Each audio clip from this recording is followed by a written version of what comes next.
Pradi Cilacap terkini selalu update menampilkan seputar kegiatan-kegiatan DPC Pradi Cilacap dan DPC Pradi lain serta BPN Pradi maupun berita-berita mengenai persoalan-persoalan hukum baik di tubuh Pradi sendiri maupun di luar di seluruh Indonesia.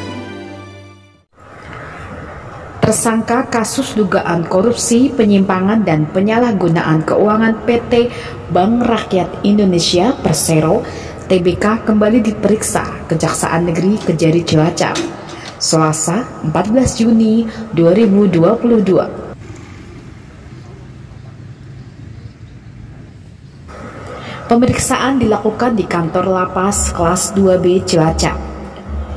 Kepala Kejaksaan Negeri Kejari Cilacap Sunarko melalui jaksa penyidik Agus Suhartanto memeriksa tersangka EWTS 54 tahun atas dugaan perkara tindak pidana korupsi yang merugikan keuangan negara senilai 450 juta.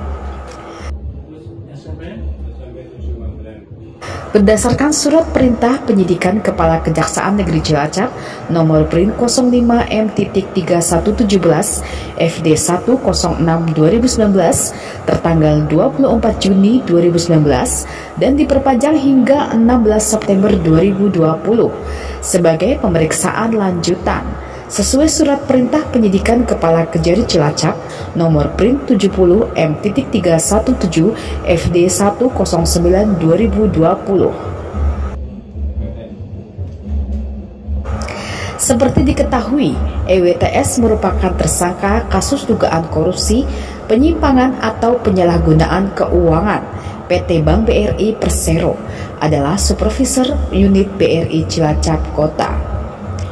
Kejadian ketika pada 7 Agustus 2018 pukul 8 waktu Indonesia Barat di kantor unit BRI Cilacap Kota sedang dilakukan opnam kaos. Awal hari oleh RAU. Pada opnam yang dilakukan didapati kas fisik keuangan selisih atau kurang dari 450 juta. Kemudian pada pukul 10 waktu Indonesia Barat di tanggal dan hari yang sama AMBM kembali melakukan opnam kas dan hasil sama yaitu ada selisih kas fisik sebesar 450 juta.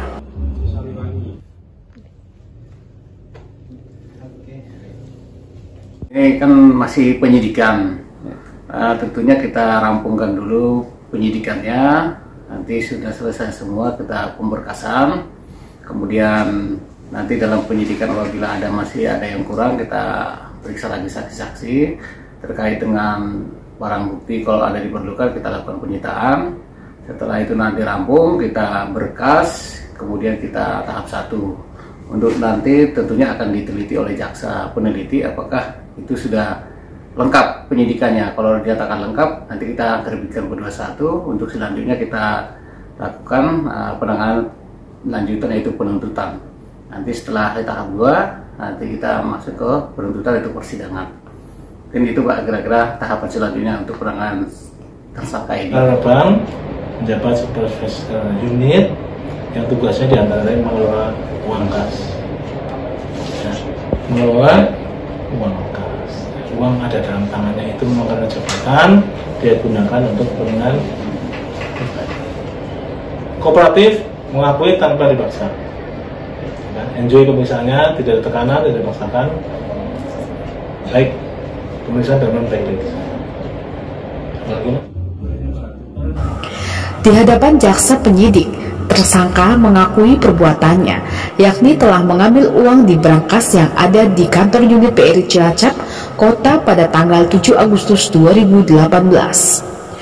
Uang dari kas kejahatan oleh tersangka digunakan untuk kebutuhan sehari-hari dan membayar utang.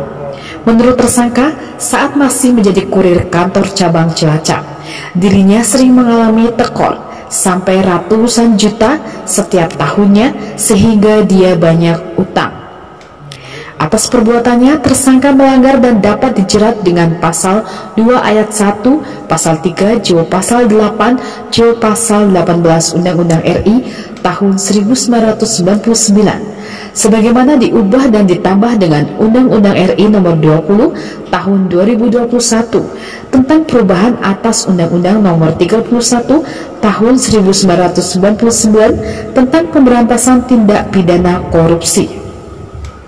Di tempat terpisah, kuasa hukum tersangka Sarijo SH MH MKN dan Gatot Triyono SH mengatakan saat mendampingi penyidikan di Lembaga Permasyarakatan kelas 2B Cilacap EWTS yang diduga melakukan tindak pidana penyimpangan atau penyalahgunaan uang di PT Bank Rakyat Indonesia Persero unit Cilacap Kota pada tahun 2018, tersangka pada saat itu posisinya sebagai supervisor.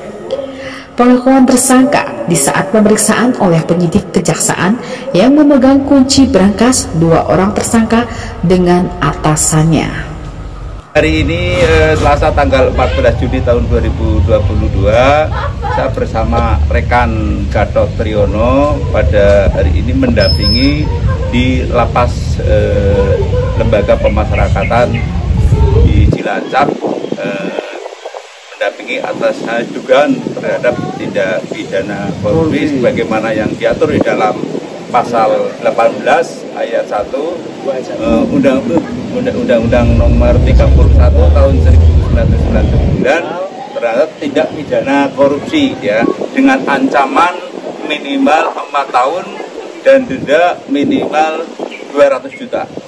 Ya, nanti ini baru tahap pemeriksaan penyidikan pertama.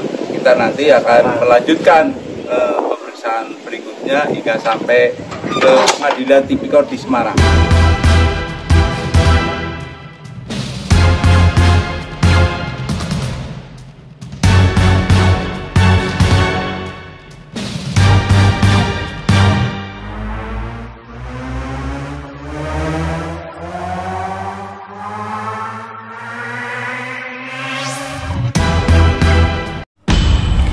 Pradi Cilacap terkini selalu update menampilkan seputar kegiatan-kegiatan DPC Pradi Cilacap dan DPC Pradi lain serta BPN Pradi maupun berita-berita mengenai persoalan-persoalan hukum baik di tubuh Pradi sendiri maupun di luar di seluruh Indonesia.